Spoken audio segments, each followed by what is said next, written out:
الحمدللہ رب العالمین والصلاة والسلام علی سید الانبیاء والمرسلین اما بعد فاعوذ باللہ من الشیطان الرجیم بسم اللہ الرحمن الرحیم اہدنا الصراط المستقیم صدق اللہ مولانا العظیم۔ روحانی پاورفل وظائف میں سے آج ایک اہم سبق دوستوں کی نظر کرنا ہے، جو کہ استخارہ کے بارے میں ایک دوست نے فرمائش کی تھی۔ جب یوٹیوب پوسٹ لگائی ایڈمن صاحب نے تو اس کے نیچے ایک کمنٹ آیا تھا کہ استخارہ کے بارے میں ایک ویڈیو بنائی جائے، اور بہتر ہی ہے۔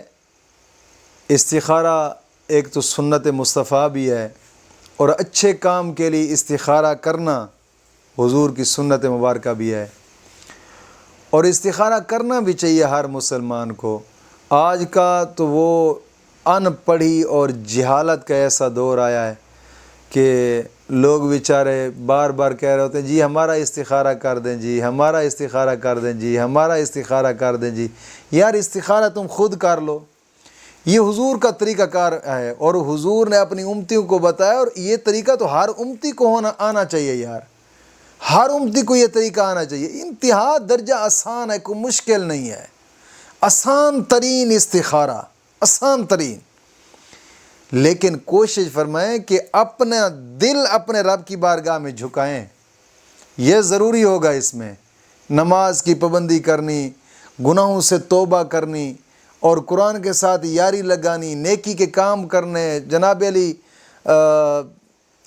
صدقہ خیرات کرتے رہنا، نیکی کے کام کی طرف بڑھتے رہنا، اور پھر آپ خود استخارہ کریں۔ جو آپ خود استخارہ کریں گے نا، اس جیسا استخارہ کوئی بھی آپ کو نہیں کر کے دے گا۔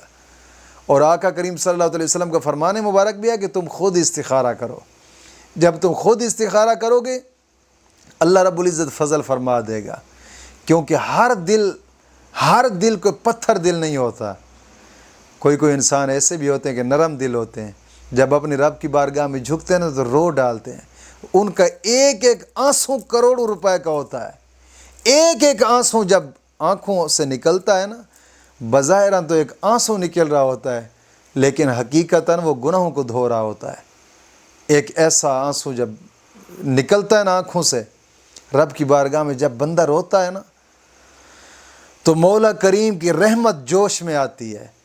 اللہ سے پھر بندہ جو مانگتا ہے مولا عطا فرما دیتا ہے۔ روتی آنکھیں اللہ کو بڑی پسند ہے، بڑی پسند ہے۔ ایک مرتبہ رب کی بارگاہ میں آنسو گرا کر دیکھیں، پھر اس کا نتیجہ آپ خود دیکھ لیں گے، دل کو سکون ملے گا۔ جب دل کو سکون ملے سمجھ لینا کہ تمہارا کام بن چکا ہے۔ اور استخارہ کرنا کہ مکروہ اوقات کے علاوہ جو حضور نے استخارے کا طریقہ بتایا ہے،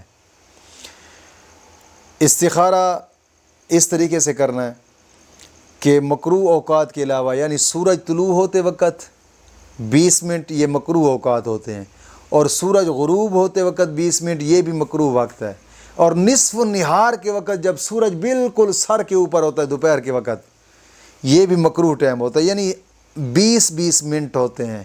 سورج طلوع ہوتے وقت، سورج غروب ہوتے وقت، اور نصف نہار کے وقت، یہ 20 منٹ ہوتے ہیں، یہ مکروہ اوقات ہوتے ہیں۔ ان مکروہ وقتوں کے علاوہ آپ کسی بھی وقت کر سکتے ہیں۔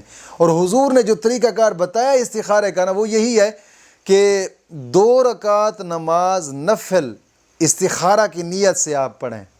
استخارہ کی نیت سے کہ میرا فلاں مسئلہ ہے، مولا مجھے اس کے بارے میں اشارہ عطا فرما دے، کیا میرے حق میں یہ بہتر رہے گا یا نہیں رہے گا۔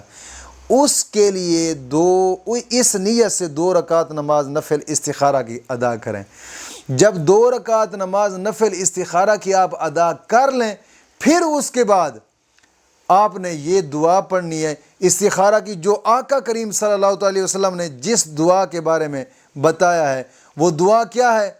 آقا کریم صلی اللہ علیہ وسلم نے فرمایا، اللہم انی استخیرک بعلمک واستقدرک بقدرتک واسألک من فضلک العظیم فإنک تقدر ولا اقدر وتعلم ولا اعلم وانت علام الغیوب اللہم ان کنت تعلم ان هذا الامر اس جگہ پہ جب آنا ہے تو اس جگہ پہ اپنے مطلب کا خیال کرنا ہے، جو بھی اپنا مطلب آپ دل میں رکھتے ہیں۔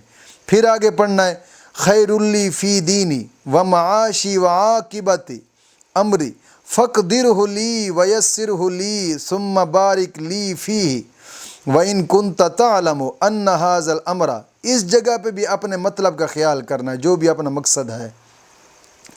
پھر پڑھنا ہے آگے شر لی فی دینی و معاشی و عاقبت امری فاصرفہ عنی و اصرفنی عنہ وقدر لی الخیر حیث کان ثم ارضی بہ۔ یہاں تک جو یہ آپ سکرین پر بھی آپ دیکھ رہے تھے، اگر نہ تو پھر سکرین شاٹ لے کر بھی آپ اس کو اپنے پاس محفوظ کر لیں۔ اس دعا کو 2 رکعت نماز نفل استخارہ کی پڑھ لینے کے بعد آپ یہ دعا پڑھیں جو حضور نے بتائی ہے۔ انشاءاللہ العزیز جس مقصد کے لیے آپ استخارہ کریں گے کمال نتیجہ آپ اس کا پائیں گے انشاءاللہ، اور سچا نتیجہ پائیں گے، کیونکہ یہ حضور کا بتایا ہوا استخارہ ہے۔ مولا کریم دین متین کی سمجھ عطا فرمائے۔